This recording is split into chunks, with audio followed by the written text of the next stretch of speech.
Aucune machine ne peut remplacer la main de l'homme. La récolte est éprouvante, d'autant plus que le travail ne s'arrête pas là. Il faut sortir les fèves des cabosses, mais cela passe par plusieurs processus. Il y a trois qualités de cacao sur cette terre. Il y a français, il y a Ghana, il y a Sénéra. Brésil, oui, mais qu'on en trouve facilement. Donc c'est trois qualités qu'on connaît, qu'on fait beaucoup. Le cacao est l'une des cultures de rente qui font la fierté de la Côte d'Ivoire. Nous sommes dans la sous-préfecture de Gbolouville, dans le département de Tias-Salé, à quelques 120 km d'Abidjan.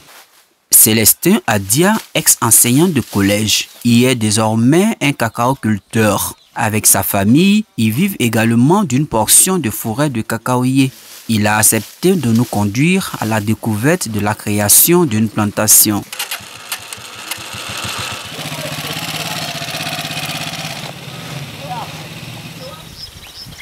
Première étape, nous allons faire les pépinières de cacaoyers. À partir de ce moment, il faut créer la plantation elle-même. 2 ans, si vous entretenez bien, vous allez voir les premières fèves, c'est-à-dire les premières cabosses de cacao. 2 ans et demi, 3 ans au plus, là vous avez tout le champ qui est produit. Nous avons 2 temps de production. Le premier temps, c'est quand? C'est entre mars, avril, mai, juin. Au plus grand âge, juillet, c'est les premières récoltes, c'est-à-dire que c'est la petite saison. La grande saison, quant à elle, se situe entre les mois d'octobre et de décembre. Une période durant laquelle les cacaoculteurs se frottent les mains. Depuis 1 an, j'ai commencé avec papa. Et je vois que le travail de cacao, là, c'est bien pour moi.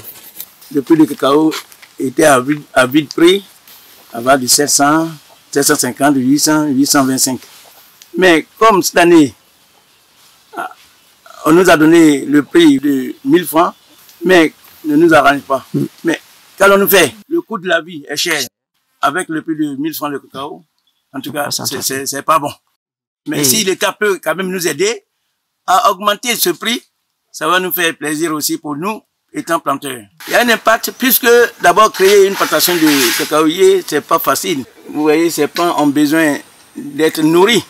Ils vont nourrir avec quoi? Avec les médicaments, les produits, et que nous achetons sur le marché avec ces prix exorbitants. Mais quand même, nous achetons. Parce que si on n'achète pas, on ne pourra pas traiter le cacao. Et on ne peut pas avoir un bon rendement.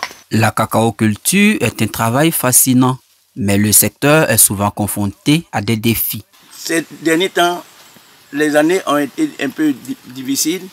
Pendant la saison des pluies, il a beaucoup plu. Et il s'est arrêté très tôt, c'est-à-dire le 3 décembre, il n'a plus plu.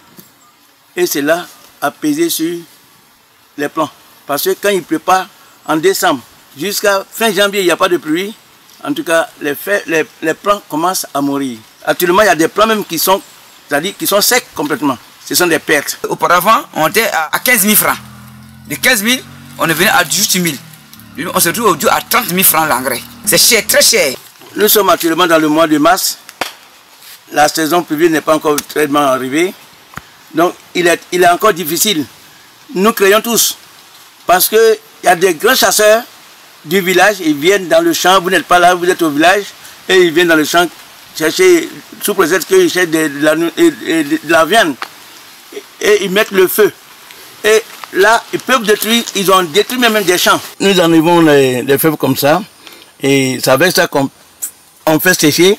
Et au bout de 2 semaines, c'est la vente. Le chocolat, l'un des divers dérivés les plus connus du cacao, n'est pas pour autant à la portée de tous les Ivoiriens. On n'est pas consommateur de chocolat. Et à côté du chocolat, on a la masse de cacao que les professionnels utilisent. On a des boissons même, des boissons, on dira des boissons chocolatées. On a du beurre de cacao qu'on utilise en pâtisserie. Mais aussi, je dirais qu'il reste thérapeutique avec Gemgem, avec Soumara, avec... Donc, on peut faire beaucoup. La Côte d'Ivoire, malgré tous les efforts faits, nous restons dépendants encore de l'exportation des fèves de cacao. Quand bien même que le pays demeure le leader de la production de cacao au monde, cependant, un Ivoirien ne consomme en moyenne que 500 grammes par an contre 3,6 kg pour un Français. Qu'est-ce qui pourrait expliquer ce paradoxe? Il ne faut pas qu'on cherche midi 14, c'est une question de volonté politique. Nos dirigeants, je ne les vois pas engagés. Je les vois plutôt dans contenter ce qui était. Donc pour moi aujourd'hui, c'est de mettre une politique en place afin que le cacao il sorte en produit déjà transformé. Selon les chiffres officiels donc, du Conseil Café Cacao, on se retrouve à autour de 30-35% de taux de transformation locale. Bon, c'est peu pour ma part. Aujourd'hui, il faut amener le paysan à comprendre qu'en plus de la fève, il peut utiliser les cabosses, il peut utiliser le liquide, donc le jus de cacao. Et ça doit pouvoir être des additifs à son revenu. Parvenir à transformer et consommer localement le cacao ivoirien nécessite donc une véritable politique. Il faut asseoir une suprématie, mais une véritable indépendance sur le cacao. Donc, les pouvoirs publics doivent s'engager à trouver la solution qui fasse que 90%, voire 100% de la richesse du cacao reste en Côte d'Ivoire.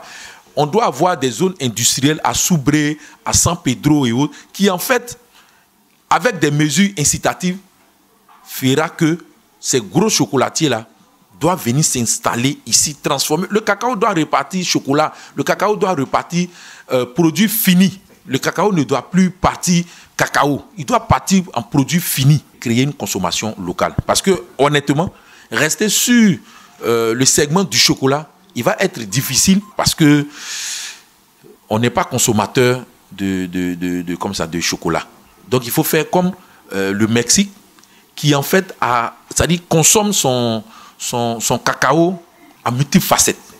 Ils mettent dans leur sauce, ils prennent pour se laver, vraiment ils font tout avec leur cacao. Et nous on peut arriver à cela. Donc que ce soit le conseil, le pouvoir public doit plutôt explorer ce genre d'alternatives pour que nous-mêmes nous soyons consommateurs de ce que nous produisons. Leader mondial de la production de cacao, avec un volume de fèves qui s'élève à 2,4 millions de tonnes par an, la Côte d'Ivoire se rapproche peu à peu de son objectif de réussir la transformation de la moitié de sa récolte.